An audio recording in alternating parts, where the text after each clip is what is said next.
fabric for the fir cones, the circles that you're popping in here, can be all sorts of different types, and also shiny synthetics. What I've got here are shiny fabrics left over from projects, lovely bits of voile, lining fabrics, bits of curtaining, sheer, and this, as you can see, is really, it's like a, almost like a lurex lame sheeting. These are fabric samples, lovely voile that's used in dressmaking and things like that. Napkins and tablecloths, and any bits of silver fabric. This is an offcut. And then what you need to do is start cutting them into about 2.5 inch squares. These are about 3 by 2.5, and then you've got really tiny ones, because you need the tinier ones to fit in the smaller spaces. So what you need to do is cut out quite a few of all the different types, and then if I put those up there, you need toy stuffing. And what you do, if I start with this one, you need toy stuffing, and you literally just tease it apart, do a little bundle, pop it in the middle, and then because it is a square, you can fold corner to corner, corner to corner, corner to corner, and then scrunch it so that it's almost like a ball. All right, and then what you're going to do is take your thread. I always leave a tail about 4 inches dangling down, and then I start wrapping so that I make it and keep hold of the ball and make it into a fabric pom-pom. And then it needs tying lots of knots, so I tie 2 or 3 times. If you're good at reef knots, tie your reef knot, otherwise the old-fashioned granny's fair enough. And then literally tie a knot, do it about 3 times. Okay, now this now needs trimming, so what you tend to do is I tend to cut the threads, and then I literally start trimming off all the excess off. So there we go, so you're just left with a tiny little bit like this, and then I do a bit of squidging so that it almost becomes a pom-pom. All right, and it's those that will actually fit inside these like that. Now you can understand when you're actually chopping up all these squares, there's going to be lots left over and bits and pieces, so I put those in another tub and save those for another project.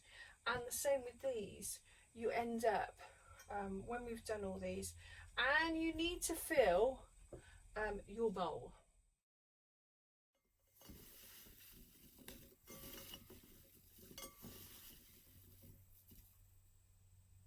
So it's if by magic. Here we go. So you just have to do this, you really do. So here we go, they're all there's enough there to actually now start gluing inside my fir cone.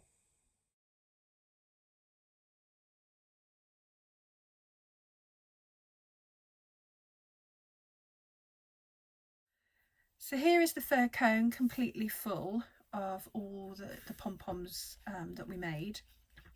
And you can see when you're actually putting them in, if you sort of variate the colours so that you mix up the colours and the textures around the fir cone, and when you get to maybe some of the bottom ones, you'll need to actually put them in, and then maybe use a pokey tool or a knitting needle to actually push them in and squash them down, and sometimes actually just lever up where the fir cone pieces are, you know, where the seeds come out. You need to actually just sort of lever them down and move them about so that you can get the fabric pom-poms in.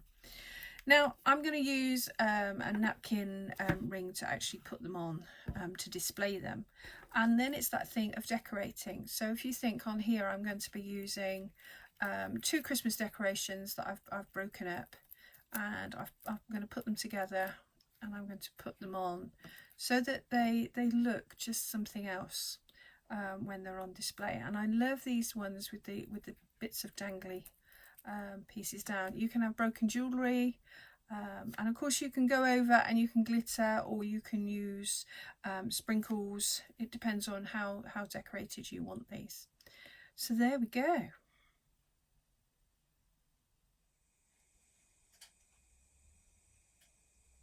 So here we are. All the pom-poms are now inside the Fircones and the Fircone sections, and I've got 2 here. And now we're putting on the decorations. Now these decorations are old Christmas decorations that I've taken apart, and this one I've actually added some broken bits from necklaces and things. So this is a broken piece of snowflake. I'm going to put that on first. There we go. And then I'm going to put this snowflake on. And I'm just using the hot glue to put these on. And just hold it in place for a little while. And then just glue underneath where I can feel that it needs a little bit more glue. There we go. That's that one. So you can see that's that one done. And I'm just popping it on a serviette napkin ring. Now this one I'm actually putting 3 bits together. So this one was a long, as you can tell, I've used the one from there as well. This one was a long decoration, and so what I've done here is I've taken a snowflake, and I'm going to stick that one up.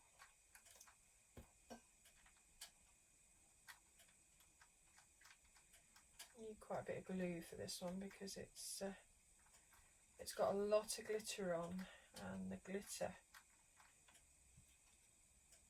absorbs the glue. So that's that one glued in place. And then the next size.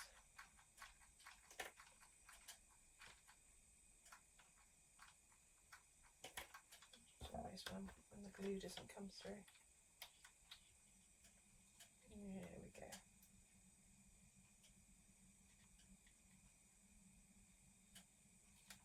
And then that one goes on. And I'm slanting them slightly so that it goes in between the other one. Here we go. I'm going to push this through. And then for the next size, and this has actually got the dangle, so I need to make sure that there's quite a lot of glue on here. There we go. And then that one's going on here. And again, I'm just offsetting it so that the dangle comes in between, but also that goes in between. There we go. So that's it now on top of the Fircone, and those are decorated, and I'll show you the end result.